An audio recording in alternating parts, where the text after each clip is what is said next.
Here's something that might make you question everything you thought you knew about social anxiety. The way you formed emotional bonds as a child could be quietly sabotaging your social confidence right now. A groundbreaking meta-analysis has revealed a fascinating and somewhat unsettling connection between how we attach to others emotionally and our likelihood of experiencing crippling social anxiety. The research, recently published in the prestigious Journal of Social and Personal Relationships, analyzed data from over 21,000 individuals and arrived at a conclusion that challenges how we traditionally think about social fears. But here's where it gets controversial. This isn't just about being naturally shy.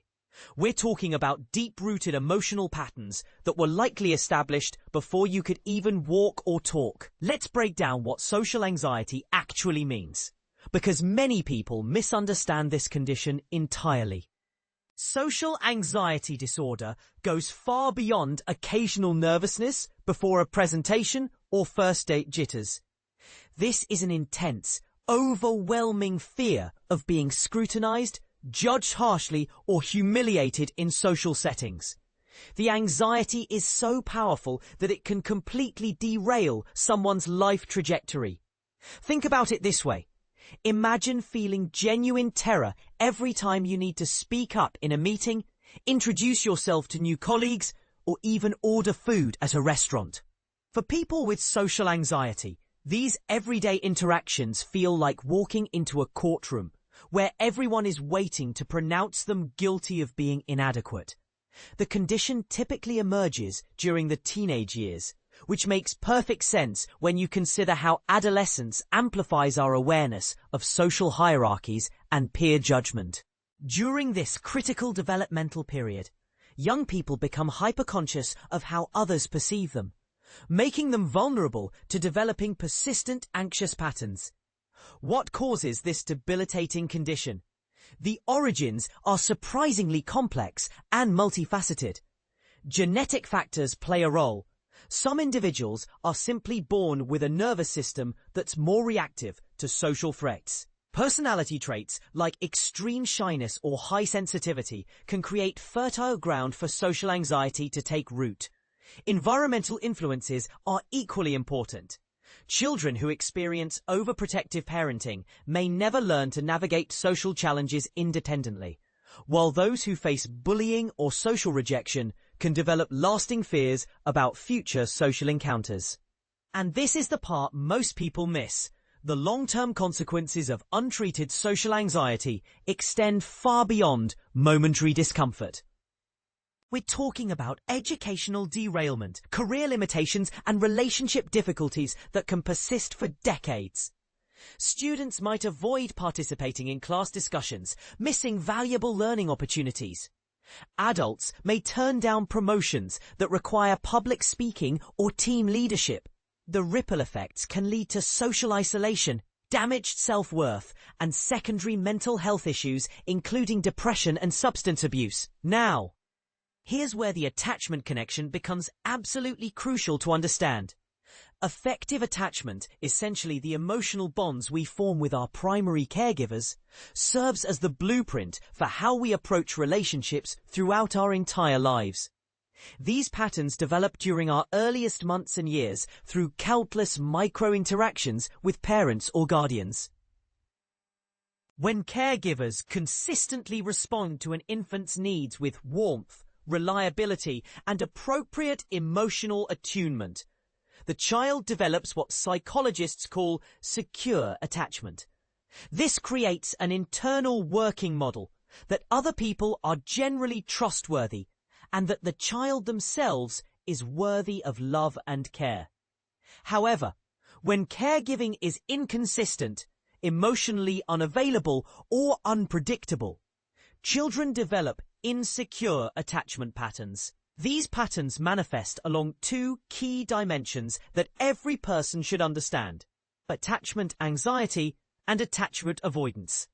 Attachment anxiety reflects a deep-seated fear of being abandoned or rejected by people we care about.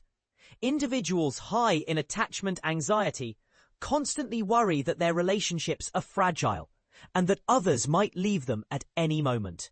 Attachment avoidance, on the other hand, involves discomfort with emotional intimacy and a tendency to maintain psychological distance from others as a protective mechanism. People who score low on both dimensions enjoy secure attachment. They're comfortable with intimacy while maintaining their independence.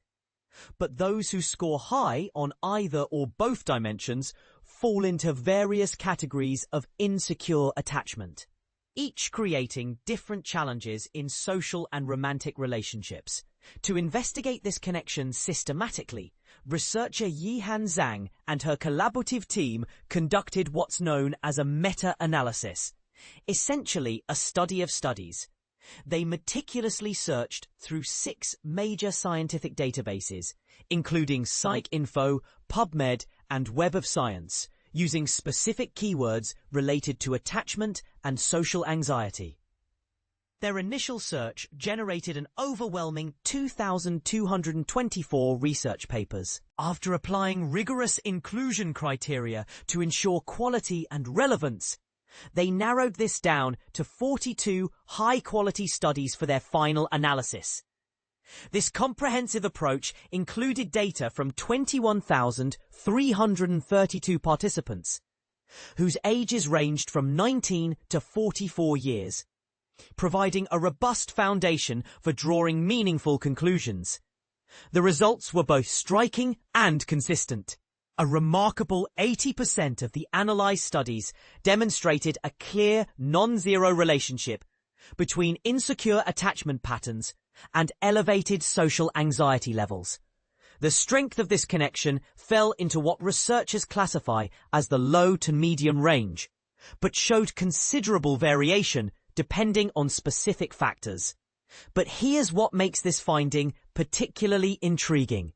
The relationship wasn't uniform across all types of insecure attachment. The connection between attachment patterns and social anxiety varied significantly depending on whether someone's insecurity was characterized primarily by high avoidance, high anxiety, or a combination of both traits. The measurement tools used to assess attachment styles also influenced the strength of the observed relationship, suggesting that how we evaluate these emotional patterns can impact our understanding of their effects. As the research team concluded, this meta-analysis confirmed that insecure attachment is significantly and positively related to social anxiety. Additionally, we found that the subcategory of insecure attachment and the instrument used to measure insecure attachment act as significant moderators that influence the association between insecure attachment and social anxiety.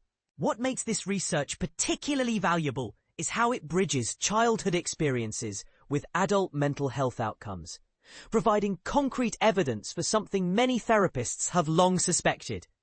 However, and this is where things get a bit controversial, the study does have limitations that we should acknowledge. The meta-analysis only included research published in English, which means we might be missing important cultural perspectives and findings from non-English speaking researchers. This could potentially skew our understanding of how attachment and social anxiety interact across different cultural contexts. So here's the thought-provoking question that this research raises. If our early attachment experiences so significantly influence our adult social anxiety levels, what does this mean for how we approach treatment and prevention? Should we be focusing more heavily on early intervention and parenting education? And perhaps most controversially, does this research suggest that some cases of social anxiety are essentially programmed into us from infancy? What do you think? Does knowing about this attachment connection change how you view social anxiety, either in yourself or others?